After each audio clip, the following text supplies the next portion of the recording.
McCarthy. I'm the chair of the board, and the date is January 19th, 2021. So what I'll do next is introduce the other members of the board. You can unmute and say hello, starting with Joe. Hello, I'm Joe. And Rob. Hello, I'm Rob. Rob Goodwin, thanks. Roger Kranz. Hi. And then we have Kevin. Greetings. Kevin, our vice chair. Jean. Hello. Or Jean. And I expect we may be joined by another board member or two. We'll do introductions and welcome for the... Hey, Kate, this is Michael Lazorchak. I'm on the call. Oh, okay, Michael. Thank you. Can you relabel that, Meredith? Yep, that's what I'm doing right now. I was going to Okay. wait till I could see if it was him or not. Okay, and Michael, a board member, is here as well. Thanks for clarifying that. Today you are Stowe Electric Department, but soon you will be Michael Lazorchak. Right, unofficially, yeah. Oh, there you are. No problem. Okay, great. So what we will do next, I'm going to turn it over to Meredith, who's going to review our meeting procedures for this, particularly for the benefit of anyone who may be watching on ORCA, who is also here recording the meeting. Okay. So, I know that there are several members of the public on tonight in addition to our applicants. So I'm going to go through the full spiel tonight.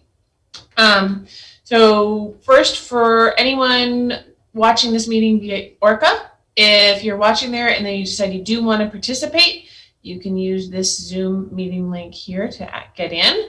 You can also call into the meeting using this phone number. And then here's your meeting ID, and the password is over here. I don't know if ORCA needs to move its little window or not. I'm hoping it can show. And if you're having problems accessing the meeting, please email me at mcrandall@montpelier-vt.org. So in addition to emailing me if you have problems accessing the meeting, once you're in the meeting, if you're having difficulties with the video conferencing features, you can use the chat function in Zoom. Please keep that to technical issues. Don't provide comments on actual applications that way. Although if that does happen, that'll become part of the public record. The Zoom meeting is being recorded as well as streamed live via ORCA. Turning on your video is optional. All public testimony will be taken verbally. Please keep your microphone on mute when you're not speaking to reduce background noise. And for anyone participating by phone, you can also use *6, which will not only mute your phone, but also do a little flag on Zoom to show that you're muted so that we know what's going on. If you're interested in speaking on a particular matter and weren't able to say what matter you wanted to speak on at the beginning when you first logged in, then please raise your hand when that matter has come up on the agenda. You can either do that physically if you're on video, or you can use the raise hand button on your toolbar. If you're calling in on the phone, you can press *9 to do that. And if for some reason that's all not working, there's a pause in the discussion. You can unmute yourself and state your name and just ask to talk, and we'll figure it all out. Once the chair has recognized you to participate, please unmute your microphone, confirm that you can be heard, and the first time you speak, please make sure to provide your full name and address for the record. We ask that you keep your initial comments to 2 minutes. The DRB members will have the opportunity to respond to those comments or to ask questions of you. The applicant may also have an opportunity to respond to any questions or comments. The chair may grant additional time for speakers who have follow-up questions or comments, but then once you're finished, we ask that you please mute your microphone. The chair will then probably move on to somebody else. You do have the option to ask to speak again on either the same matter or a later matter. In the event the public is unable to access this meeting, it will be continued to a time or place certain. If you are having connectivity issues, try turning off the video and just having the audio function, or closing other applications that you might have open on your phone or computer. And then also if you, want to download the full meeting packet with all the items that will be shown on screen share plus additional, there's this link here where you can go and download the full meeting agenda. And that's also just if you're having problems viewing the screen share, if you're at home on ORCA, you can go there and pull everything up. Please note that all votes taken during this meeting that are not unanimous will be done by roll call vote in accordance with the law. I'm going to now hand this back over to Kate. All right, thanks Meredith for that overview. All right, so what we will do next item on our agenda is item number 4, which is approval of the agenda. So I will entertain a motion to approve the agenda. You're on mute, but I think I saw a motion by Kevin. Is there a second? Second. And yes, you did. Great. Second motion. Working on the lip reading. That works fine. Great. I will call the roll on the motion that has been made to approve the agenda. Joe? Yes. Kevin? Yes. Jean? Yes. Rob? Did I get you there, Rob? Yes, I saw a yes. Roger? Yes. Michael? Yes. And I vote yes as well. So we've approved our agenda. Thank you. The next agenda item is comments from the chair. I do not have any comments. So we'll move on to item 6, which is the approval of our minutes from January 4th. And those who are present tonight who are eligible to vote are myself, Kevin, Rob, Michael, Roger, and Jean. So, having reviewed the minutes, are there any corrections or modifications to the minutes? Okay, I'll take a motion to approve the minutes. Motion to approve. Motion to approve the minutes from Jean. Is there a second? Second. Second from Roger. Okay, of those eligible to vote, Kevin, Yes. Rob, Yes. Michael, Yes. Roger, Yes. Jean, Yes. and I also vote yes. We've approved the minutes of January 4th.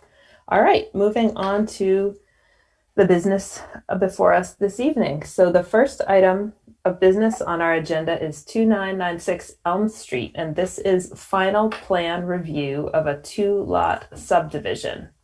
Pull up my documents here. So anyone who's wishing to participate in this, if they could please join the meeting visually if they would like, and be ready to unmute otherwise. Okay, just pulling up my documents. Great. So, all right. So the applicant is Rob Scott. And I want to confirm that Rob is on the, there's Rob. Great. Welcome, Rob. Welcome back. Thank you. So we first heard from you, I think December, at the end of December. And we have reviewed this application under sketch plan review, which was an opportunity to look at the proposal and walk through what information may have been missing or what things board members wanted more clarification on. And based on that review, you've come back with a final subdivision proposal for a second lot at 2996 Elm. So I think that what I would like to do, first I will ask, is there anyone to be heard on this application?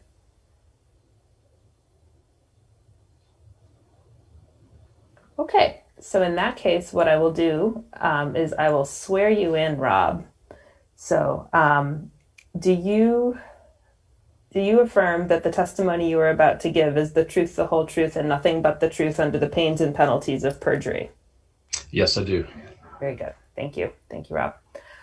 All right. So I think what I'd like to do is have Meredith give any updates that are pertinent for her to deliver, and then I'll turn it over to you, Rob Scott, to tell us, to update us on your application, and then we'll walk through the staff report. So starting with Meredith.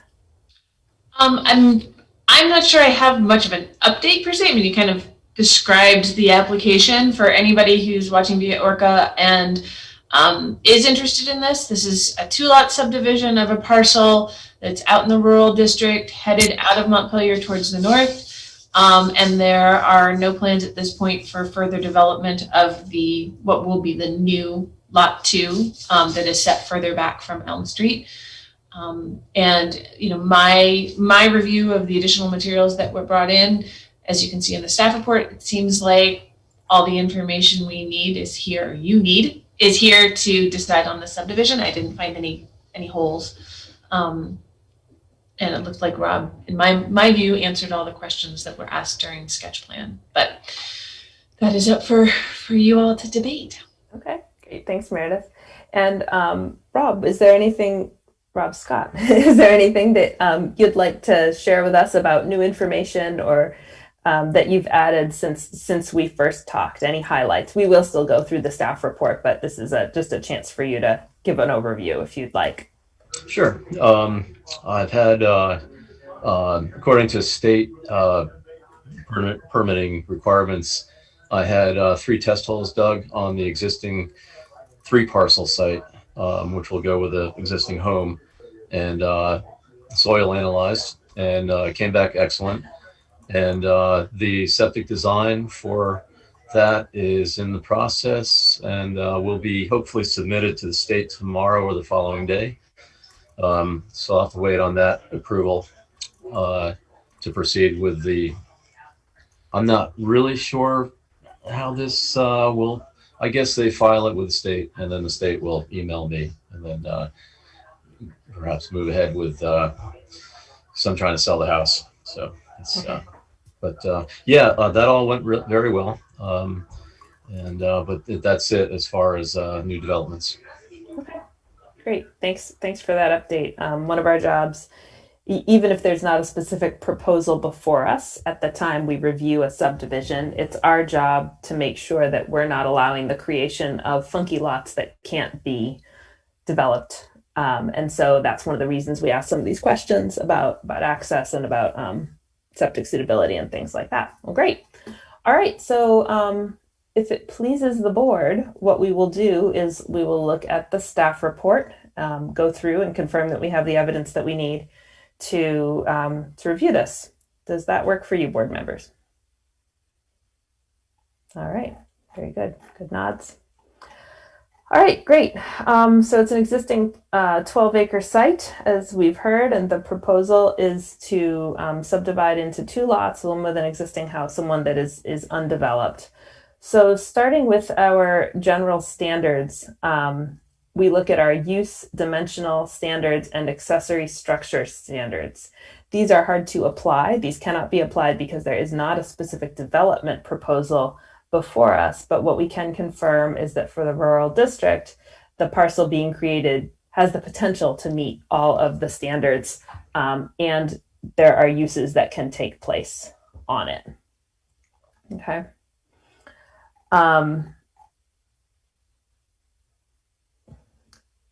One of the questions and things that we discussed last time is, of course, when you create a parcel, you want to make sure it's accessible from the road, not landlocked. And it sounds like it is still the case that the access is going to be Veo Road, right? Which is a class 4 town highway. Yeah, Veo. I knew I'd get that wrong. Thank you. And it sounds like in the event that this parcel is developed, it may need to be upgraded in order to meet public works requirements. Absolutely. Yeah, the road will need development, and I will work with the DPW to do that. Yes. Okay. Thank you. All right. So then the next section is regarding demolition, which is not relevant to this application. Section 3005 is riparian areas, and there is a stream forming the southwestern boundary. And Meredith, could you help us? Is the best place to view that stream on page 5 of the staff report, the slopes map?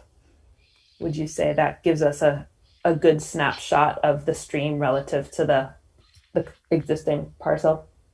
I actually think, and this is a little awkward, sorry. I actually think the best place to view it is on page 11 of the staff report, which is page 15 of the packet. Okay. there is an image capture from the A&R Atlas. It's a little small. I can pull it up and zoom in on the screen share if you want. Yeah, I'd appreciate that. Okay.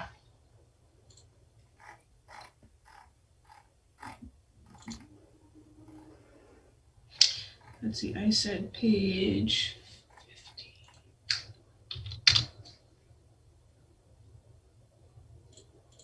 So again, there's not a building, there's not a structure being proposed. But I think what we need to be able to confirm as a board is that the parcel is developable with the appropriate buffer for the stream. Is that right, Meredith? Yep. Okay. And so Veo Road is over here, Mhm. right? And then the stream is this thin blue line here along the southern boundary of the property.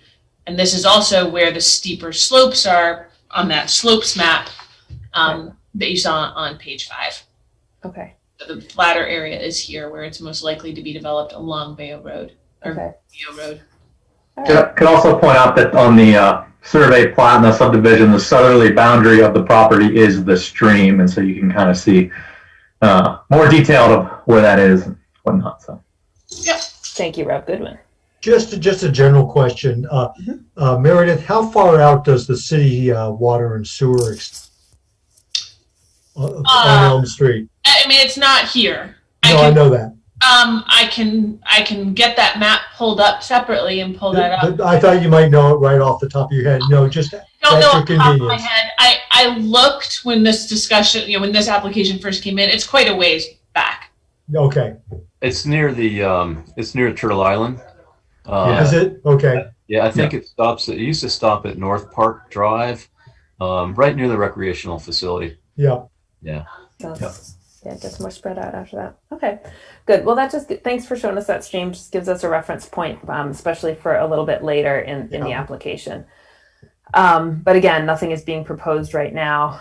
So moving on to 3006, wetlands and vernal pools are not documented on the natural resources inventory for Montpelier, so we do not see those on this parcel.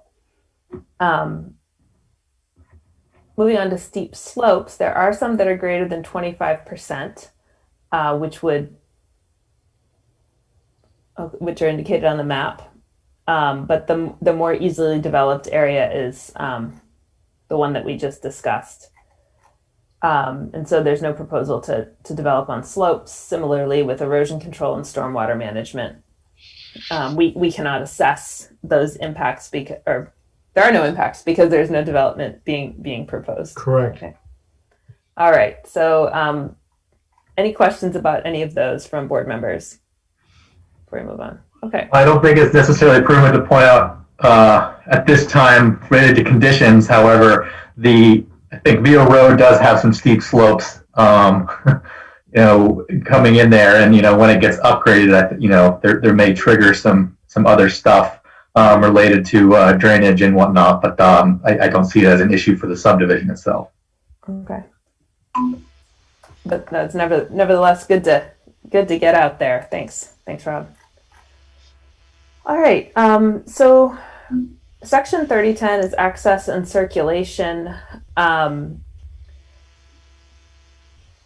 It's it's an existing road. It is it meets the requirements for spacing with other roads and driveways.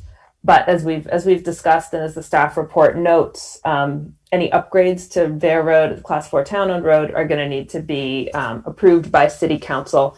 And as the applicant has said, that would be something he understands and would pursue with Public Works. Okay. Parking and loading areas, I believe it complies with this because there's going to be off Elm Street parking and nine acres available. All right, any questions about those general standards before we move on to the specific subdivision standards? All right, thank you. So the first has to do with the capacity of community facilities and utilities. And this is a 2-lot subdivision, like most likely developed as another home, but we're considering as a board whether local schools, police, fire, ambulance, infrastructure, street infrastructure, maintenance, parks and recreation, etc., will be adversely impacted. And we have received a narrative from the applicant saying that the subdivision would not affect these things adversely. Or sorry, it's not adverse. The standard is, will it cause a disproportionate or unreasonable burden on community facilities and utilities? And I think that is rational, that the likelihood of a single family home, or even if there were 4 units on that property, which is not being proposed, which is just hypothetical, the likelihood of a disproportionate or unreasonable impact is slim. But if board members have some questions or want to discuss that further, we can. Or if Rob Scott wants to add anything too beyond what's in the narrative. I'm good. Yeah, I believe that if there is development up there, it would probably be a single family home. Okay, great, thanks. All right, so then we're going to move on to section 3503, which is suitability of the land. We want to make sure the land can be used without endangering public health and safety, and that we're not creating a parcel that is hazardous. So we've discussed steep slopes and the fact that there are non-steep slopes that can be developed on, and that parcel 2 can be developed within these standards. The stream would not impede the development, and as I said, we've talked about slopes. So I think the land is suitable. Section 3504 is traffic, which is we don't have a specific use, so we can't ascertain what the comings and goings would include. However, as Meredith wisely points out, given the limited types of development on this parcel, it is unlikely that we're going to see a very intense traffic use. So that makes sense. And any questions about traffic? Okay. So design and configuration of parcel boundaries. This is to make sure that we're kind of replicating the pattern in the area and not creating awkwardly sized properties. Number of standards here that staff recommends we find are met. We've avoided a flag-shaped lot. We are including there is access off of a road. They're at right angles. The lines are at right angles where possible. We're not creating dog legs and things like that. Questions about the lot configuration? All right. Design and layout of necessary improvements. This is something we go through, though sometimes some of these standards are more suited to larger subdivisions. We'll check them. Streets, not applicable, not being built. Pedestrian and bicycle facilities do not have any internal changes that would trigger this. Water and wastewater facilities. The applicant must demonstrate compliance with or the ability to comply with the state's wastewater system and potable water supply rules. And we heard just now from you, Rob Scott, that the land, you've tested the land and you're finding that it perks. I think is what we heard you say. I have tested the 3-acre parcel. Okay. And that soil came back excellent. There is suitable, a similar, no, I'm not sure. I haven't done any test pits on the 9-acre parcel. But it's an old gravel pit, I believe. I think they skimmed about 10 or 12 feet of gravel off the upper field to help rebuild Route 12 many years ago. But there is another section that has, soil, a lot of soil. It's wooded. I don't have any fears that it wouldn't perk in one of many type of septic designs available today. But I know there's areas suitable for it. It's very, very large, probably a 3-acre flat parcel up there. Okay. So And the site would also be able to meet the state's potable water supply rules because it's not on town water. It would have its own well. Is that right? Yeah. Neighbors, they are in Middlesex, just uphill, probably 500 feet from the open field area where a house might be built. They have a well. I think they dug 250 feet for it, but we're at the bottom of East Hill. So there is ample water that does flow down during the spring times. So I'm confident that there would be water available. Yeah. great? Thanks. Any questions about that from board members? Well, I just want one question. Correct me if I'm wrong, but so you're applying for a wastewater permit just for the 3-acre parcel and deferring the design and permitting of the 9-acre parcel? That's correct. Yeah. Okay. So in order, as far as meeting this standard, you are attesting to the ability to comply with the state's wastewater system and potable supply rules, even though you don't have those permits in hand. Yes, correct. Yeah. Okay. All right. Thank you. All right. Public and private utilities, no plans for development currently. We've talked about septic systems and drilled wells and finding those things. Oh, I got ahead of myself before, so sorry to make you repeat what you had written in your narrative. Thanks it's for our benefit to hear it. Hear you say it.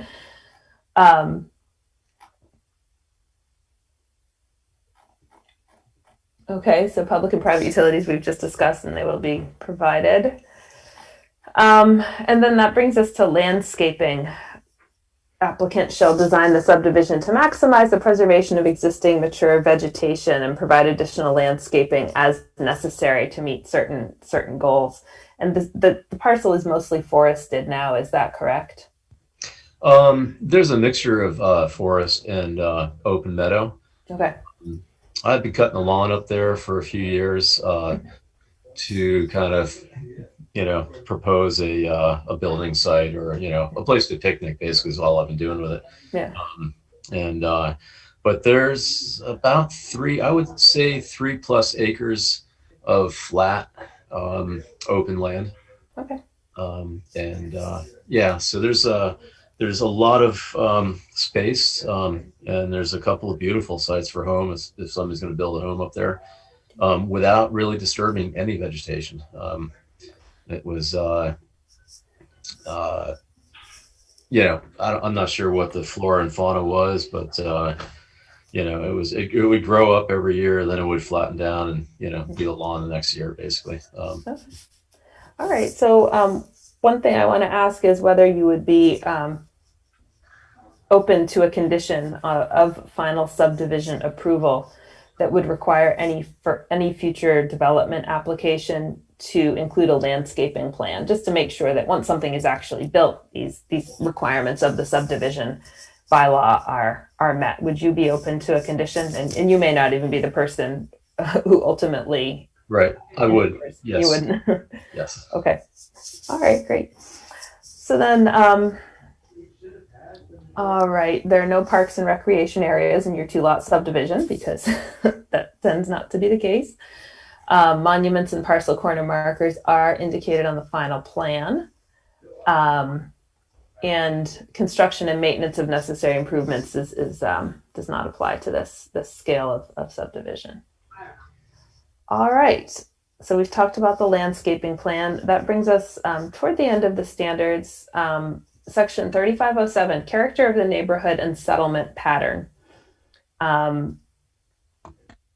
This takes a larger parcel and puts it into 2, but in doing so, I believe remains consistent with the relatively rural nature of this district, mostly residential, does not involve quality farmland or floodplain, and it seems compatible with the Wrightsville Reservoir neighborhood. But DRB members, do you have any questions about how this fits in with the area or any concerns you'd like to raise? All right, thanks. And then section 3508 has to do with renewable energy and energy conservation to ensure that direct sunlight remains available to buildings on these parcels. And given the size of the parcel and the location of the building, any future building relative to existing building, they're not going to overlap on each other's sunshine. Okay. Any questions about energy, renewable? Thanks. Energy, renewable, and energy, conservation. Great. So that brings us to natural resource protection. And this is where we talk a little bit more about the stream. There are a few items on the parcel. So there's a wildlife corridor on the south side of the parcel along the brook, which the applicant attests will not be affected by the proposed subdivision. We talked about the stream. The Conservation Commission's feedback from Commission member Paige Gratton is that a request that any activity on the parcel respect and continue the wide swath of forested land that exists along the stream from Route 12 up to the west of the parcel, with a recommendation for a 50-foot forested buffer along the stream for wildlife movement. So we've heard that this is the area that is steeper slopes. It sounds like the wildlife movement is the stream corridor, so it's the riparian wildlife corridor. The setback standard that's already in the zoning is a 50-foot buffer, places some limits. I don't know that the board will create a 50-foot buffer condition, but Rob, if that were to be a part of the conditions, would you be open to a 50-foot buffer on your side of the stream when we can't do the opposite side of the stream? Absolutely. Yeah, very, very easily done. Yes. Okay, great. Thank you. All right.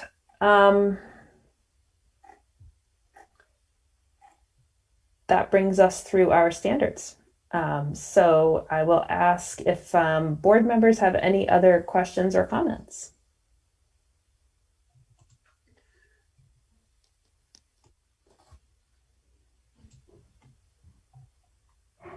I guess one question I had, and this is about the process we're going through right now. Why would we need to make a condition to provide a landscaping plan in the future? Wouldn't it be better just, I mean, the ordinance says that it's going to happen anyways. And so it would have to be part of any future proposal. So it seems redundant. So Kevin, as I read it, and Meredith can definitely correct me, landscaping is one of the subdivision standards, and those standards won't be brought to bear when the next person is applying for a zoning permit. I see what you're saying. Okay. And Meredith, Okay. maybe Meredith. And the applicant in this instance is amenable to that. Yes. To that condition. Okay. Yeah, but Meredith can add some Problem detail. solved. Sure. Maybe. Yep. Let's see if Meredith says I'm right. So just a slight clarification on that. If the future zoning request is for either a 1 or 2 dwelling unit development, Yeah. no landscaping plan would be required at all. Once we hit a site plan version of development, right, where site plan is triggered, that's what might trigger landscaping, but we have to get into that. And if it's a single family home or 2 dwelling units, and it doesn't apply. right, and that's one reason we've been doing this for these subdivision approvals where we're like, well, it's only 2 parcels. They don't know what they're doing yet. It doesn't make sense to have a landscaping plan right now. And, But in future, if they decided to put 2 houses in here and they were but they're separate buildings, right. then it might make sense to try and add some landscaping to divide up that large meadow. Sure. But then again, there's a procedural issue as I see it, and that is the ordinance does not require the landscaping plan for 1 or 2. Now, in this instance, the applicant is willing to go with it, and that's great. But I just want to put it out there that is not it's not a necessity for the approval. Correct. It's not a necessity for the approval. It's that standard applies to all the subdivisions. Mm-hmm. So just saying we're not going to require the landscaping plan is where I get into a bit of the conundrum. But You don't need to. I mean, the ordinance guides us. Right. So for example, the subdivision standard is that the applicant shall design the subdivision to maximize the preservation of existing mature vegetation and provide additional landscaping, which may be installed when parcels are subsequently developed as necessary to privacy, character, etc. Right. And so this is the way, with a condition like that, that's the only way that we can ensure for a subdivision, a 2-lot subdivision, that takes place. But I think I hear you saying, Kevin, that may feel like a bit of an internal contradiction, given that we can't do site plan review Right. for 1 and 2 family dwellings. Yep. But because it it's is a lot, we can consider it in a different way because a new lot is being created. And I think that's going to be relevant to other subdivisions that we discussed that may be in higher density neighborhoods. Well, I guess obviously we'll discuss more in deliberative session, but I think that it's possible that the preservation of 50 foot along a stream could be a condition that could satisfy both situations, and that not worry about a landscaping plan condition unless we get into later where it triggers a site plan. That's just my two cents here, given the configuration of the lot and everything like that. But obviously, we will discuss later and don't need to decide right now. That's okay. It's good to share some of our thinking when we can. I mean, the standard is maximize the preservation of existing mature vegetation, and there's more than one way to do that, for sure. Yeah. Great. I have a question for the applicant. Sure, Joe, go ahead. I'm sorry, I was reading some of these rules here. I know you touched on this subject, but do you have a permit in hand from the state, or you've applied for a wastewater permit from the state? Yeah, the application for state permit acceptance will be submitted tomorrow or the following day. Rob Richard is the septic designer. And, okay. So that process is underway. All right, great. Thank you. Great. All right, Rob Scott, is there anything else you'd like to add or have us know? I mean, thanks for answering questions along the way, but. Yep, nope. It's pretty straightforward. Like I said, I don't have any plans to develop the land.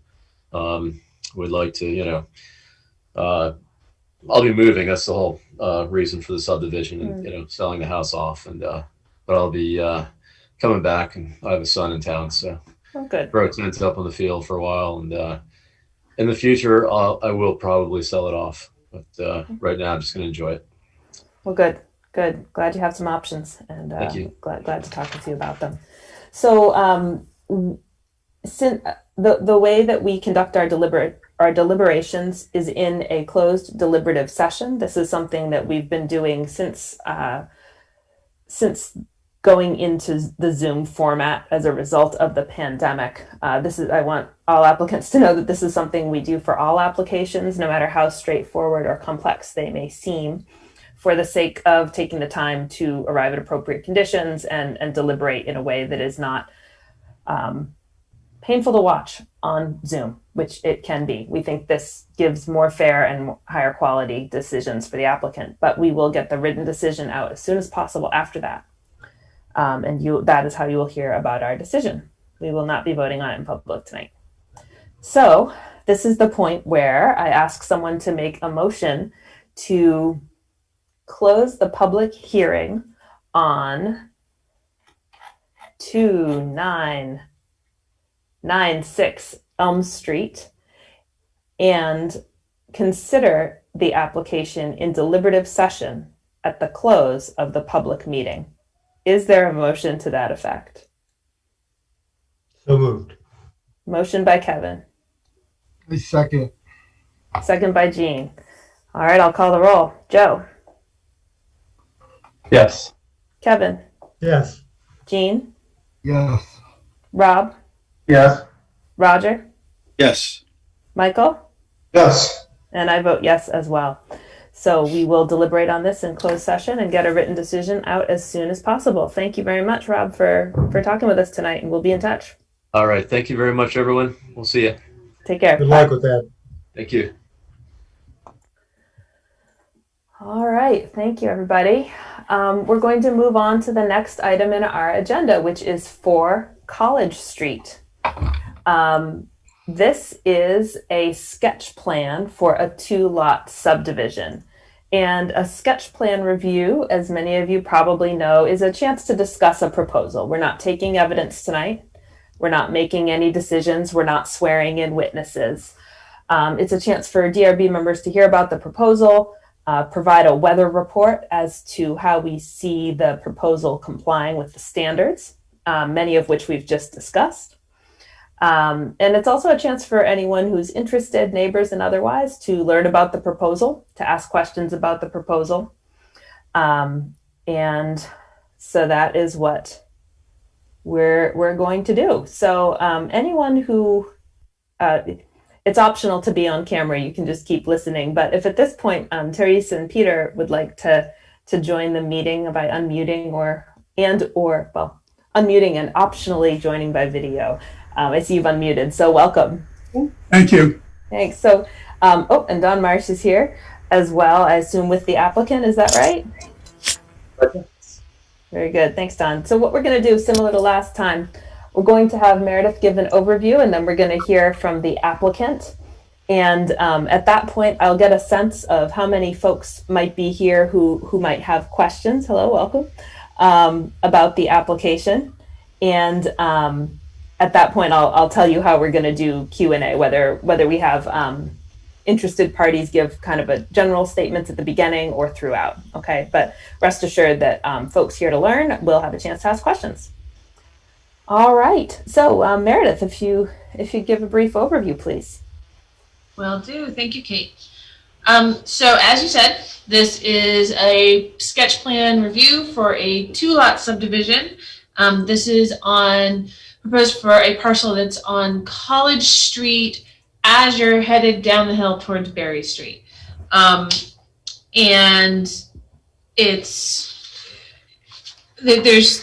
there's not a whole lot really controversial in this that I found in the review. Just about all the information is in here.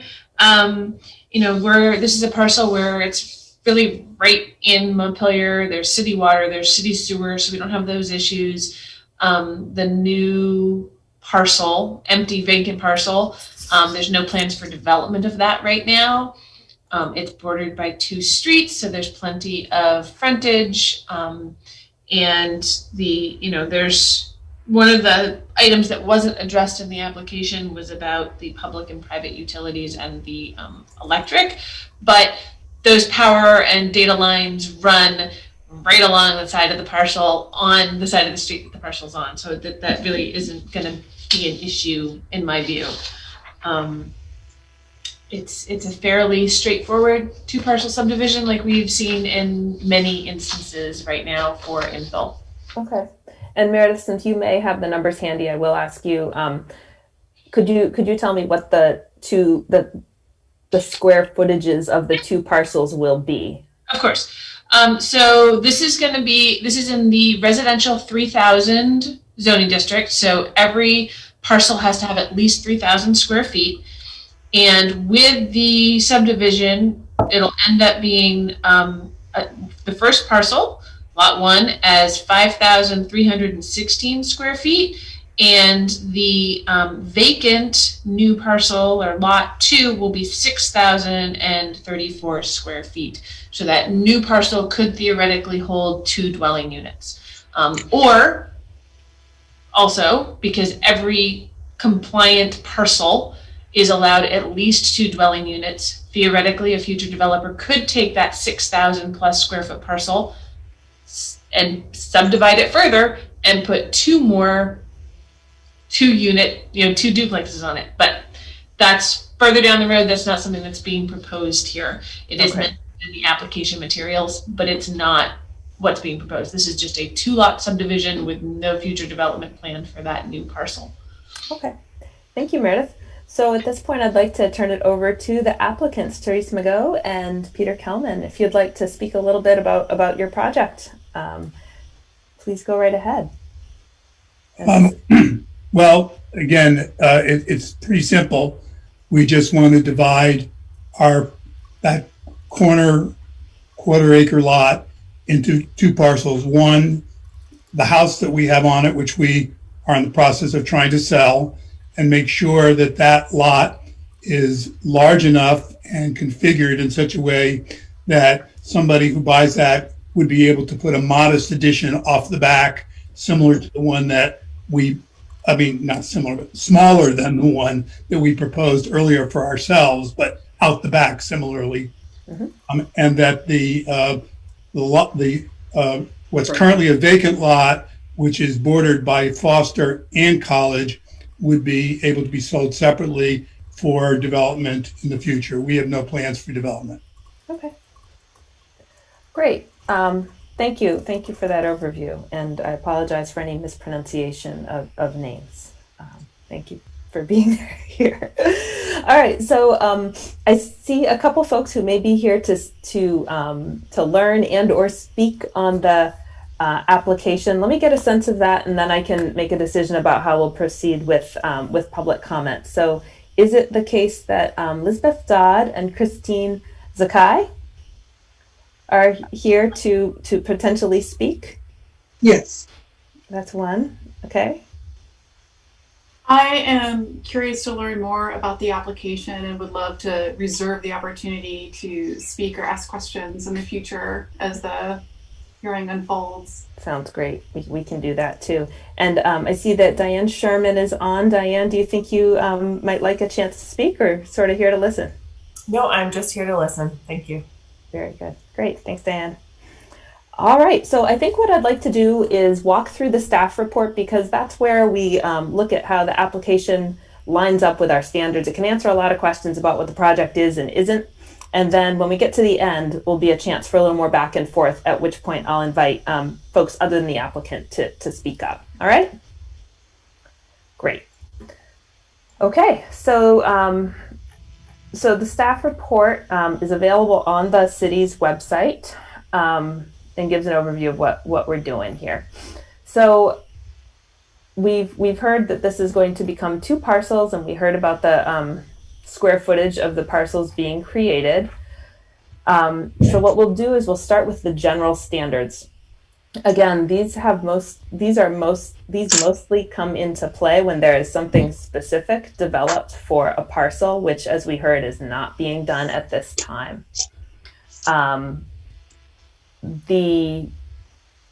There are no specific uses proposed for Lot 2, but it would likely be a housing use given this, given the testimony that the materials we've had submitted. And so we know that it is, again, our job is to make sure it's suitable for a use, and it is. The dimensional standards are met. 3,000 square foot minimum. We need 45-foot minimum lot size. The maximum coverage would ultimately be up to 60% of the site. And there are also setbacks, density requirements that would need to be met. Given that no development is proposed, we anticipate that these would be met, that the site is an appropriate size. It's a big enough size so that these could be met by future development. Okay. Demolition is not being proposed. That's 3004, section 3005, riparian areas, and 3006, wetlands and vernal pools aren't applicable here because those resources are not on the site. The next item is steep slopes, section 3007. And again, no proposal is being nothing's being disturbed by the drawing of lines on a map. So for subdivision approval, I don't know that we need more than that. Meredith, let's see. Are there slopes of over 30%? Or maybe this could be a question for Don. There are slopes. Okay, sorry, top of page 5 of the staff report. There are slopes over 30% on the subject land, including lot 2. Is that a great deal of the parcel, or can you give us a sense of how much land is over 30%? Of the entire parcel, 2,800 feet is above 30%. And that comes in sort of 3 sections. It drops quite steeply off Foster down to the parcel. and then it's a gentle slope, and then there's a steep little pitch down to within about 5 feet of the existing house. And then there's a little bit of steep slope on the very southern part of the parcel. So those 3 areas total 2850 square feet. Okay. Thank you, Don. So our zoning bylaws do not prohibit development on slopes of over 30%, but do require an engineered plan. Is it likely that to develop the new parcel, it would be necessary to develop on slopes of 30% or greater? Yes, I think one would expect that, and an engineering plan and a road control plan would be necessary. Okay, thank you. Again, that's not prohibitive. I'm just sort of understanding the landscape, if you will. Okay, and so you answered about erosion control, which would be the next thing. In stormwater management, no grades are being changed at this time because there is no proposal. Do board members have any questions about these? There's no specific proposal, but do you have any questions about the site and its suitability? Well, I guess that, just generally, obviously, we have a slope here and there's be some sort of drainage considerations that would be needed for development. I just didn't know if you had a general idea just to kind of make sure that we can gauge it, it's going to work. Yes, our concept would be to collect the runoff on the south side of the parcel, so just above existing house, and then carry that out to College Street where we can connect to an existing city storm drain. We can make sure that there's no runoff that leaves the parcel and goes on to a neighboring parcel.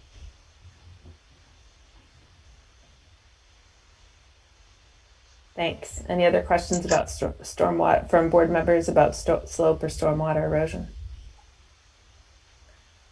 All right. So we'll move on to section 3010, vehicular access and circulation. The sketch plan, could you pull up the sketch plan for us, Meredith? I apologize. I didn't have that super handy. That'll show us a potential area for a driveway and parking area on lot 2. The preliminary feedback from Public Works from Deputy Director Moitka, the potential driveway will likely not meet standard minimum distances from intersections and adjoining driveways. However, DPW would support an exemption to the standards due to relatively low traffic volumes on Foster Street. The final driveway location would need to be determined during development review, but preference would be to maximize separation from the intersection to the extent feasible. So what we're seeing here, thanks Meredith, that's really helpful. On Foster Street, you can see a potential spot for a curb cut and parking area kind of in the middle of the parcel. Is that what we're seeing there? Correct. Okay. And is there... Let me explain a little bit. We Sure. said as DPW's typical standard is have it 45 feet from other driveways. Mm-hmm. Christine's driveway is sort of right on the edge of her property adjoining, so we try to keep the 45 feet distance. Mm-hmm. But Kurt's preliminary response was, the way I understand it, his preference would be to further from College and to bring the driveway back up to the more toward the western edge of the parcel. Mm-hmm. Have to see at this point, ultimately decided is what somebody builds there, but it could go either place, and they seem to want to put it a little further away from College. Okay. So, am I correct, Meredith? Am I correct in saying that any place that a driveway goes on this site would require revisiting the DRB for a waiver from these distance requirements? Correct. Once a development is proposed. Regulations are written right now. Mm-hmm. Anything closer than 45 feet from the 23 Foster driveway or closer than, what did they say it was, 100 feet from the intersection would require DRB approval. Okay. We Okay. certainly can't be both because there's only. Yeah. Because of math.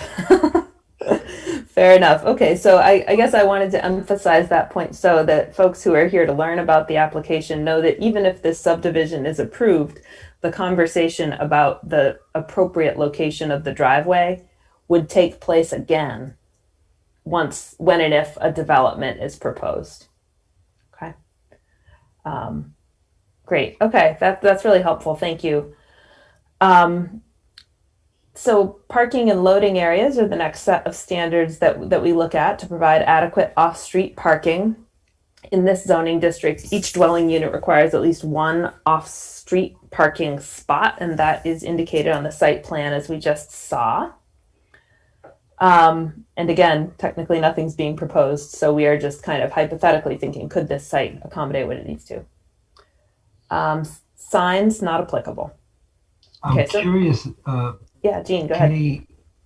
I'm curious to know on Foster Street, is there an existing public street parking there right now currently? Oh, is there Off on-street? that parcel. Mm-hmm. Yep. So there's some Yes. on-street parking for Foster Street. Okay. All right, that's good to know. So great. So any questions, other questions from board members about the general standards we've just gone through?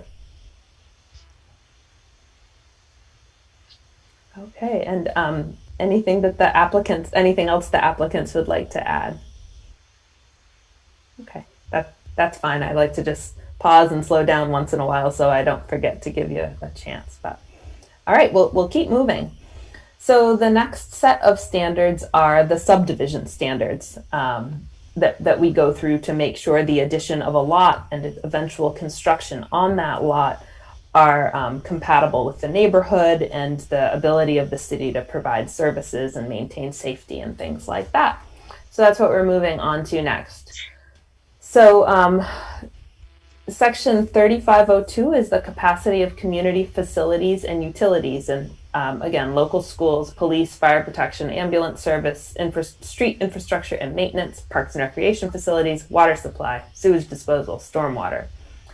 And the narrative says that even if Lot 2 were developed to the greatest density allowed under the current regulations, for a split into 2 parcels with 2 units each for a total of 4, there would be only a modest impact on the school's fire, police, and ambulance service. That's an if, that's a hypothetical, not being proposed, but it helps us as a board think about what the impact would be. And the applicant attests that future development would connect to existing water and sewer mains. That makes sense given its location. In fact, it would be required. So good that those are there. Any questions about impact on community facilities and utilities from board members? Or any other, again, this is sketch plan review. So is there anything additional you would want to learn about or know before doing the final review here? Okay, great. So then suitability of the land. We don't want to create a lot that is going to be a hazardous lot to use. Do board members, we talked about slopes, we talked about erosion. Are there any other questions about the suitability of this land for to be its own parcel from board members? Okay, great. So then we go on to traffic, subdivision standard from section 3504. And the need to demonstrate that the proposed subdivision will not have an undue adverse effect upon traffic in the area. This is a standard that acknowledges that any change is going to have some effect. It's our job to make sure that the standard that the change will not be unduly adverse. Okay? Does it? And so again, the subdivision itself does not generate traffic. But again, if we think about a maximum build out of that parcel, it is probably a relatively minimal amount of traffic and movement that would not completely debilitate College Street or Foster Street. Like this would be reviewed if there were 3 or 4 units proposed, not if there were 1 or 2 units proposed. So this would be a good time. Okay. Thanks. I'm deliberately going slow, but we can go back to any of these things too. So the next item is design and configuration of the parcel boundaries. And from what we've seen on the site plan, this is basically making a corner lot on Foster and College. And it appears to be, jumping ahead a little to character of the neighborhood, it appears to be a proposed corner lot that is not unlike the other 3 corner lots at the intersection of Foster and College. Is it Foster over onto the other side too? It's a different street. It is. Okay. Didn't want to misspeak and make up neighborhoods here. I have one question. Yeah, go ahead. Sure, Rob. Could we get a little more information on the configuration of the division line? I think I'm looking at the one that's got a couple angle points versus the other one that's on the site plan or the slope sketch. But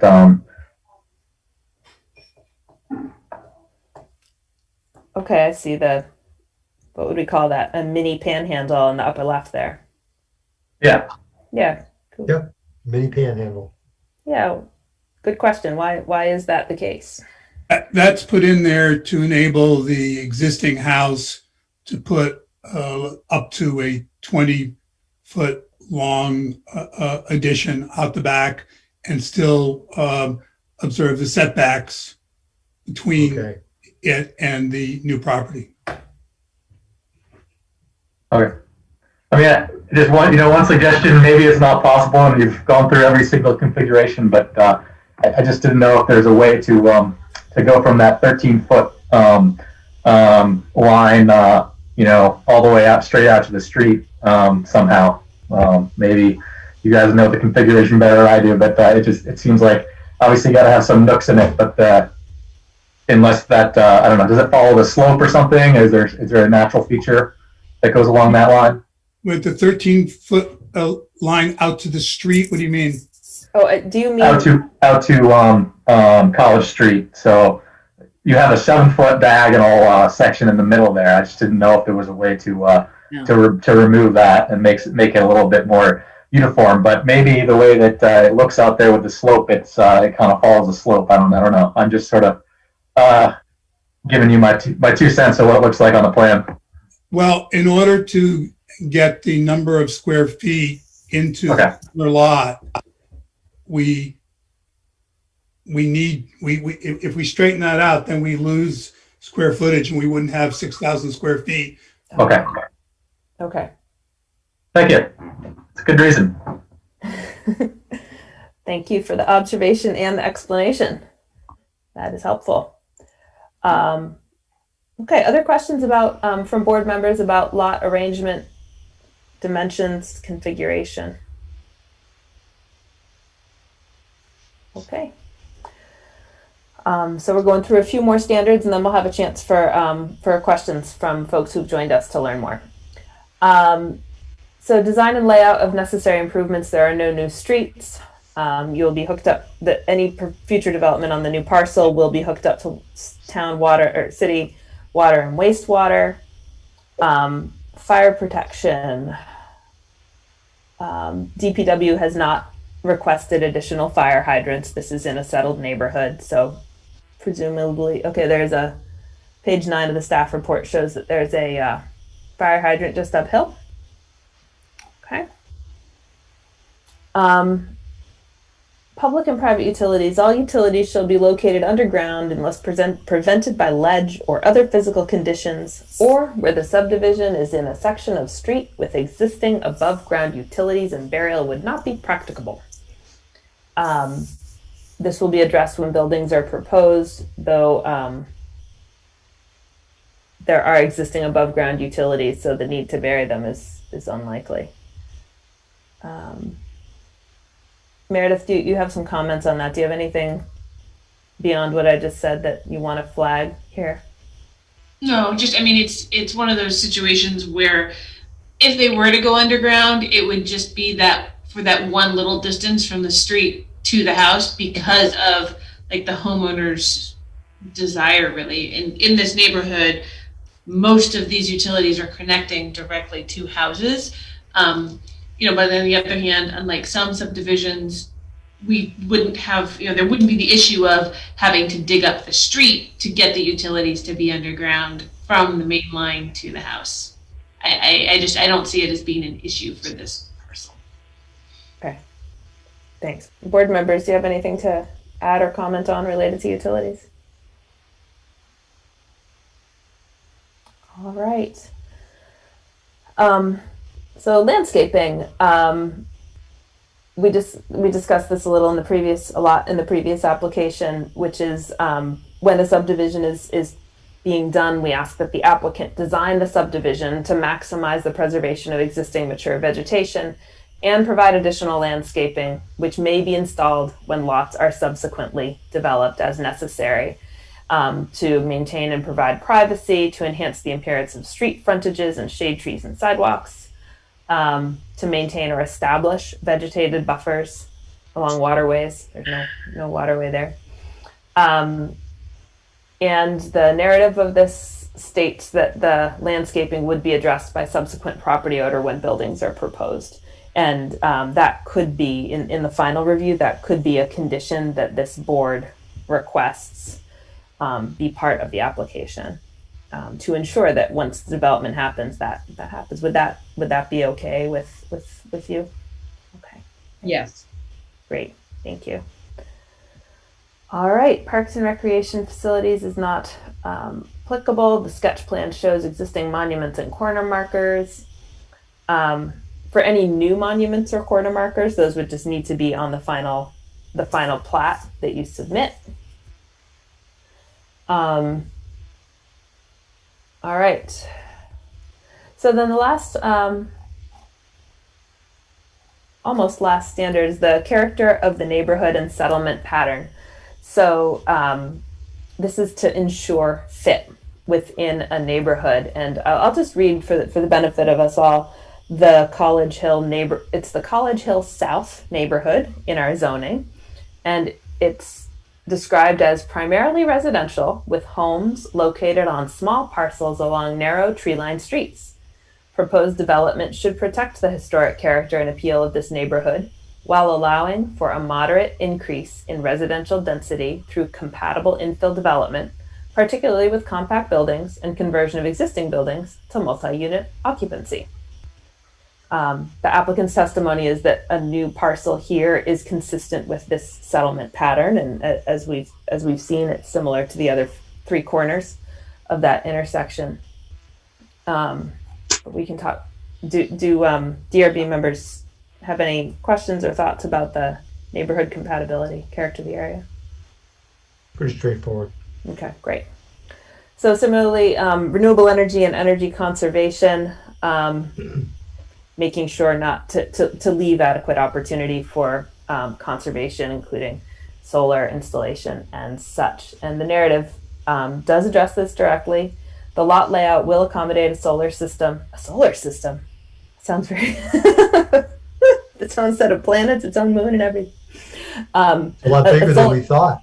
This is really, this is an incredible lot. Yeah. Probably solar energy system. And it's expected that any building construction on the parcel will utilize energy conservation construction practices.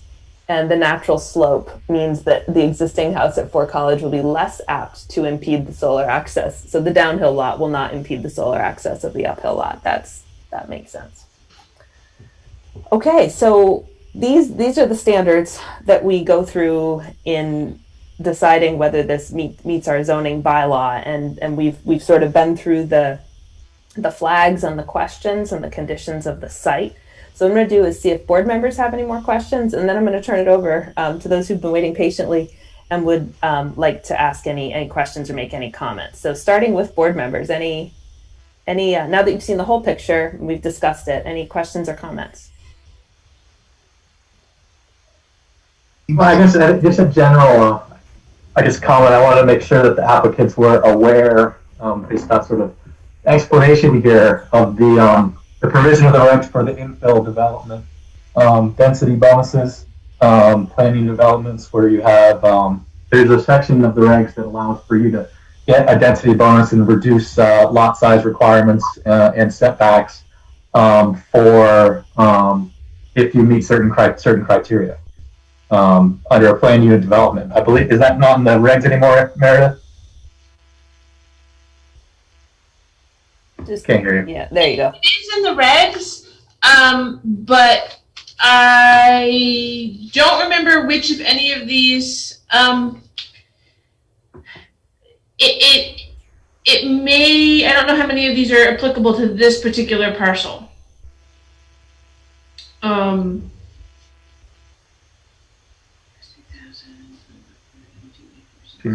guess the infill housing development PUD might be a possibility. I just wanted to flag it as a possible consideration. It seems like the description already checked off a couple of the boxes that get them some bonuses there. So I just was going to bring it up, but maybe it's more time digging into it. Yeah, no, that is a possibility. I mean, to get above anything above 4 dwelling units on any parcel is going to require a conditional use review. Right. So it's, I think it's for, there are possibilities. I would have to look and run it through all the math to see how far that density bonus would get anybody under the PUD versus being able to just develop it split it in 2 and have 2 units on each parcel. I don't know how much benefit it would get them or any future developer. I guess the benefit that jumped out to me was the setback and parcel configuration variances, which would happen at this point. And I don't know, maybe helpful, maybe not. That's what jumped out to me. Well, since you raised that, Rob, thank you. Meredith, would you mind giving us a page reference on the infill housing PUD provision of the bylaw? Yep, so that's on page 3-75 of the Unified Regs. Yeah. It's section 3401. Okay, 3401. And what a PUD, that stands for Planned Unit Development, and it's a more comprehensive approach to development that can, in this case, if you do certain things to promote infill housing, so the use of a lot that is currently underutilized, whether there's something on it or not, if you do certain things, you can have some additional flexibility beyond what the regulations would otherwise provide. So when we're saying PUD, that's what that means. And often you see these used in rural areas where you might get bonus density by leaving more open space, for example, but there are ways to do it in downtown too. So this does not directly apply to our review of the subdivision regulations and whether or not you meet the standards. But as far as thinking what is possible for the future owner of this lot and how the parcel boundaries might affect that, I guess it might be worth reading that section of the regulation and see if that changes the way you want to do the lot configuration. Is that what you're getting at, Rob? Yeah, just consideration. Yeah. Okay. But it's all in the discussion phase at the moment, so that's why we're bringing it up. The other term that we just used was conditional use review, and that is for when something is developed that doesn't just get a straight permit from Meredith, from the planning office, but when it requires a level of review that's above and beyond that, it would come to this board again to ensure compatibility with the neighborhood. So there's your zoning 101 for the evening. Thanks for humoring me there. All right.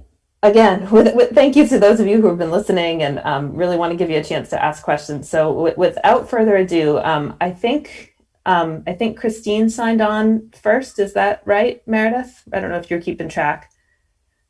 So maybe it was. I think Christine and Diane were on earlier, and Liz came in after. But okay. So we'll do that. We'll do Christine, Diane, if she'd like, and then Lisbeth, and that ends up being alphabetical as well. So, Christine, if you'd like, you're welcome to just have listened, or you're welcome to pose some questions, and I'll turn it over to you for comments. Okay, thank you. So in regards to stormwater, Don, you mentioned that stormwater would be directed to the south to exit onto a street, and I didn't hear the name of the street that you articulated. Were you saying College Street? College, we collected. What? Can't hear you. We collected along the southern edge of the new lot and directed to the east to existing city infrastructure along College. Okay. Great. Okay. Okay.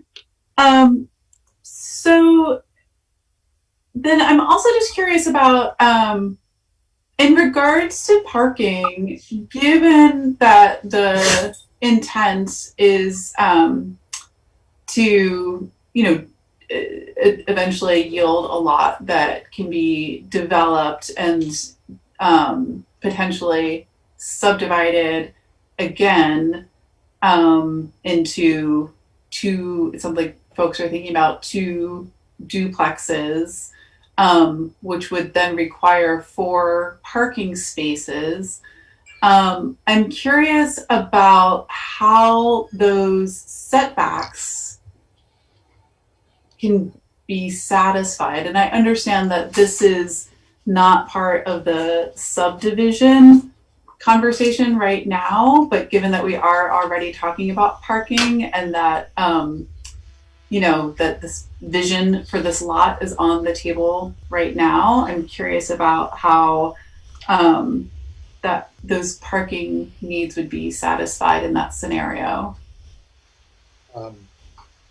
Again, it would be more appropriate on the actual development phase, but we've done some preliminary work that. I'm sorry, Don, I can't quite hear you. Be more. I can't hear you. Sorry, can you hear me now? We'll try it. Hear me now? Yes, you sound a little far away, Don, but we'll all listen. Maybe I'm just spacing. It doesn't seem to be applicable at this point. We just need that 1 parking space, but we've done some preliminary designs that would allow us to be able to get easily 2 and potentially 4 parking spaces off Foster. Yeah. It would be in anticipation of the units having both a parking space and probably an attached garage, so you get a space in each, or a garage that would be underneath a portion of the house. So there is plenty of room, if need be, to get 4 spaces off Foster.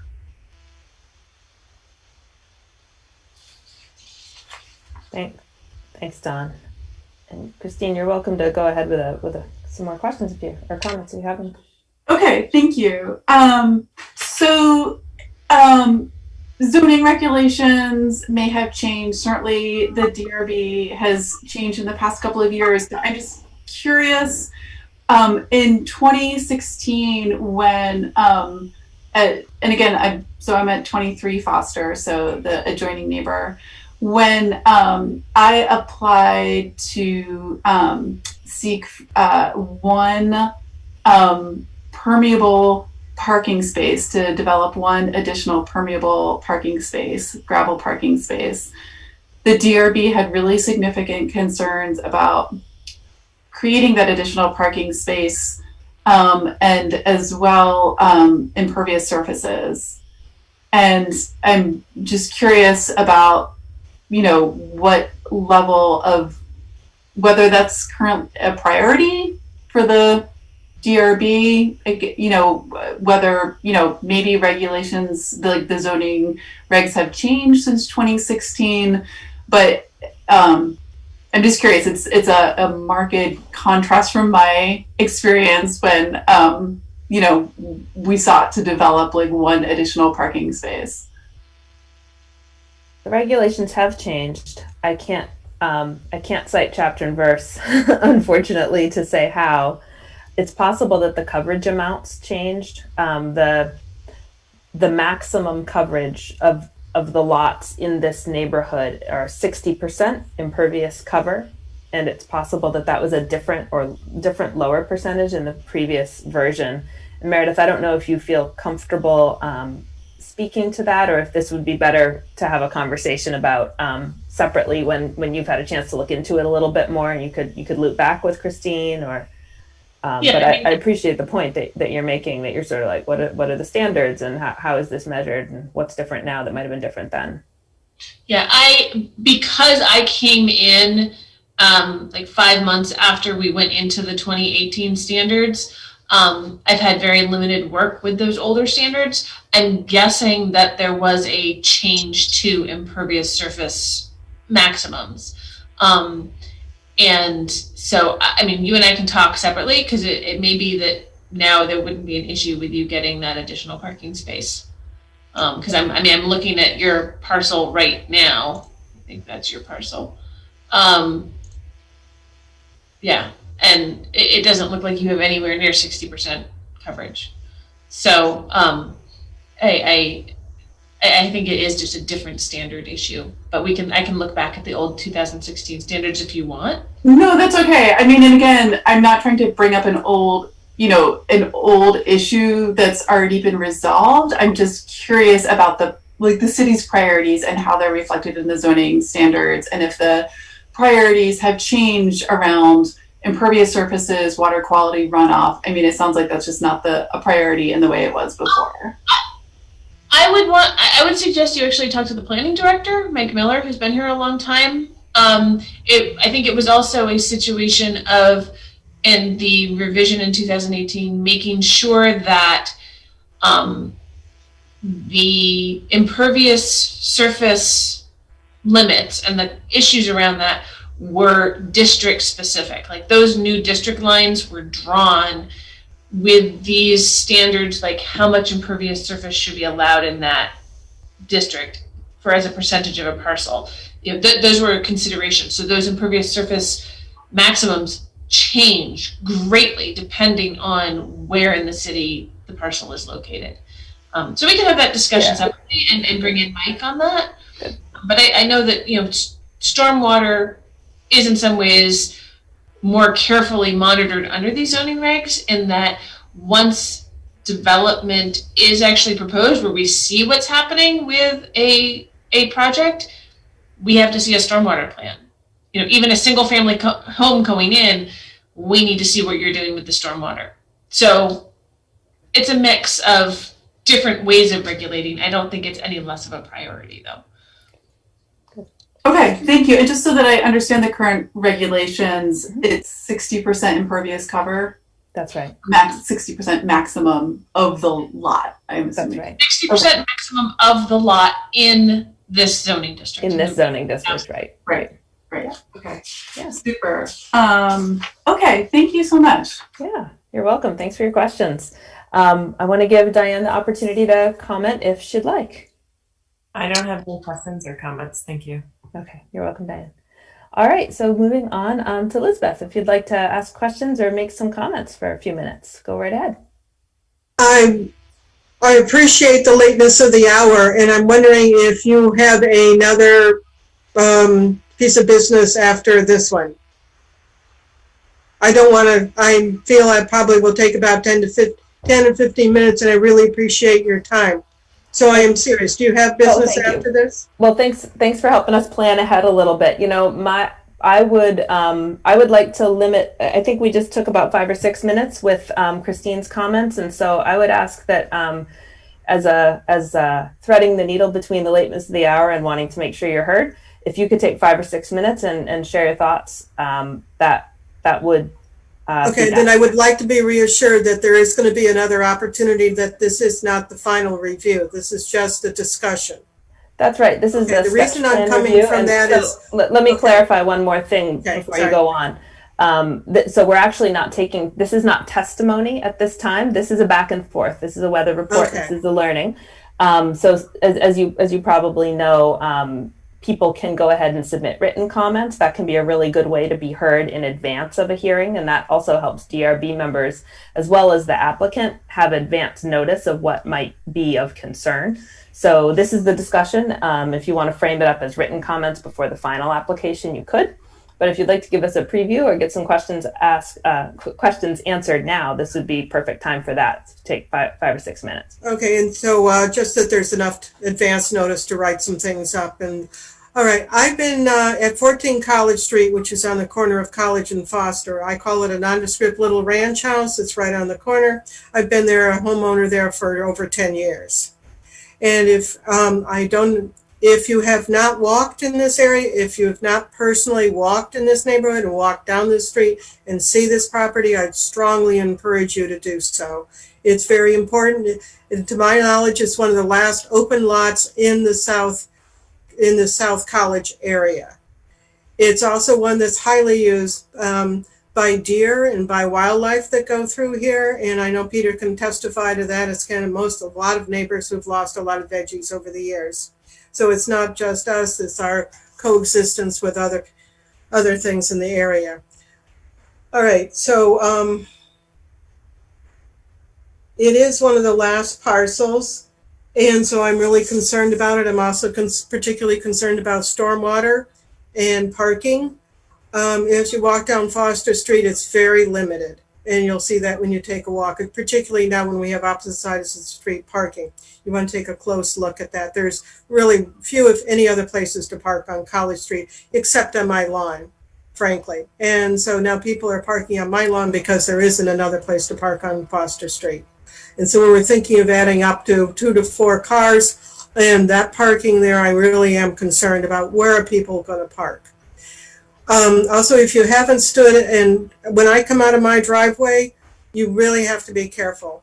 You won't come during rush, quote unquote, rush hour during normal times, and see what it takes to get out of onto College Street. And I know Peter can testify to this. I'm about the only person right now, except for Peter, who drives onto College Street and tries to back onto College Street.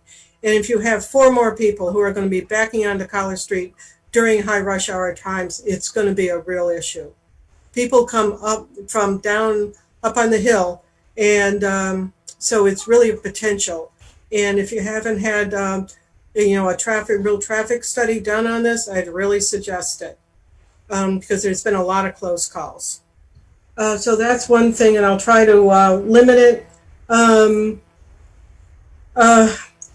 I attended the last hearing when they proposed an extension on their house, and I'm trying to recall, but I think they said that they were going to develop up on this upper lot that they're now proposing, but they couldn't do it because of the cost that would be involved. And I think it was water that would have to, a line that would have to go across onto College Street and rip up the new sidewalk that the city just installed a couple of years ago. And so it was cost prohibitive for them to do that. So then they built off the back of their house. So I'm wondering now, when you're going to add up to 4 more units on there, where is this line going to go? And will that impact tearing up the brand new sidewalk? Because that's what they had found from their designer was going to happen last time. It is a very steep slope. When my house was built, you can look in the basement, the buttresses that they put in down there because of the slope and the wastewater runoff. If you come after a heavy rain, you stand down in front of my lawn on College Street, it's a river that comes down College Street. It's not a quiet little stream, it's a big river. And I'm not a specialist in that area, but take a close look at it. So ambulance and fire departments, availability to access those houses, I'm wondering what they think about it. And I'd be real curious to see design in there. Erosion control. So those are some of my big concerns. One would be the character of the neighborhood. I have a master's in natural resource planning. I have a master's in history, and I've done a lot of work in historic preservation. So my background and my training and my experience, and as a homeowner and a really lover of this community, a lot of flags go up for me when you take a look at this. And it sounds really nice when you go through the standards, but you have to really take a look and come to know the area. So I guess that's it for now. But if you haven't walked this neighborhood, make sure you do it because it's the last open lot in this area. We can say, okay, well, it meets all the standards. However, as far as livability, I think that's really open to question. And by the way, I've been there 10 years and the loss of trees. We talk about tree-lined streets. There aren't tree-lined streets anymore. We have lost a lot of trees. And it's just on Foster Street, on the other side of Foster Street. It's a creeping of a change in this neighborhood. So I guess that's it for now. That's been about 4 to 5 minutes. I appreciate your time, but really give strong consideration as far as what's going on. It's not, so anyway, you can tell I'm concerned. Right. Well, thanks for laying those out. This is the time to do it, and it's important that everybody hears those. This is the point where, okay, so everyone who's wanted to be heard on this, has, neighbors' questions have had the chance. So I'd like to turn it back to the applicant if there's anything that they'd like to add, if I may put you on the spot. And if there's anything that you want to clarify about the proposal or anything else, it doesn't have to be full response, but this is the chance for discussion leading up to the final application, the final testimony. Again, this is all discussion. None of this is testimony. You can change your mind. You can change your design. You can change your concerns. It's true for everyone. But I will, I'll just turn it over to the applicant to answer some of the questions that have been raised if you choose. Sure. Just to reiterate, we're just asking for a subdivision here. We're not doing any development. Any development that would be done, whether it was for 1, 2, or 4 units, would come before the board and citizenry and the neighbors at that time. We have no plans to develop it ourselves. In fact, we are offering the house for sale with the lot for anybody who wants to keep the lot open or to use it in whatever way they want. That's not what we're asking for here. Questions of parking obviously would have to be addressed when any building might take place. But let me just clarify one thing for Liz. There will be no people backing into College Street. If they're backing at all, it would be onto Foster Street. But again, that's a question of a developer designing a driveway and a parking area. The parking along Foster Street is very limited, but so is housing in Montpelier. We would like to make this lot, which is basically a field with slopes, open to a developer who might be able to build some more housing in Montpelier. And by the way, it is not the only open lot in our neighborhood by a long shot.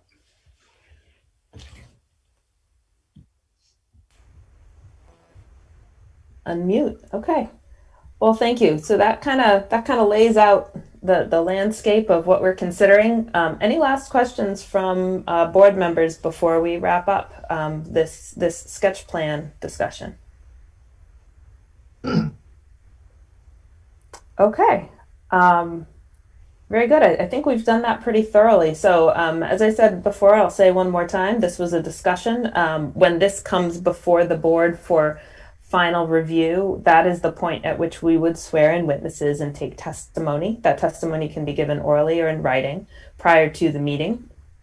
The same sort of rules of it would be a more formal process, so it's more like the 2 to 4 minute comment period at the final hearing compared to the sort of discussion that we had tonight, just so that people can plan and find ways to make their comments heard in advance if desired. And that hearing will take place at the pleasure of the applicant when they decide they are ready to proceed, but public notice will be given. All right, I think that brings our discussion of this application this sketch plan conversation to a close. Thank you, Kate. Thank You're you. welcome. Thank you all for being here and engaging in some good discussion. I appreciate it. All right, so back to my agenda here. Going to move on. Where is my agenda? I've lost my agenda. I believe the only thing we have is other business. Very good. Thank you, Kevin. Other business. Our next regularly scheduled meeting is for February 1st, but we do not have any business on that day, and so the meeting is canceled. We will not have a DRB meeting on February 1st, which will make our next meeting, I believe, February 15th, 16th, because of President's Day. Exactly. Tuesday, Right. February 16th. Okay.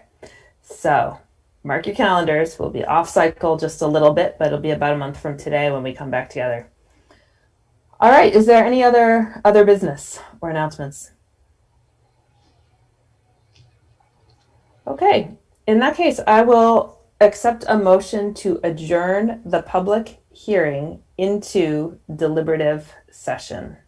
Adjourn the public hearing and move into deliberative session. You said it all. I will offer that motion. Thank you, Kevin. Is there a second? Second. Second from Jean. Call the roll. Joe, Yes. Kevin, Yes. Jean, Yes. Rob, Yes. Roger, Yes. Michael. Yes, are we getting a separate link on Gmail or? I just sent it. Okay. If you want to wait for a minute to finish the roll so people actually get the email, then. Yeah. That's good. And I also vote. Things are starting to get very, very funky here. I'm losing you guys. So Okay. Yeah. I vote yes. The motion carries. All right. Let's come back together in 3 minutes to for the deliberative session. Thank you Okay. all. This is the end of I'm the meeting. gonna have to reboot again.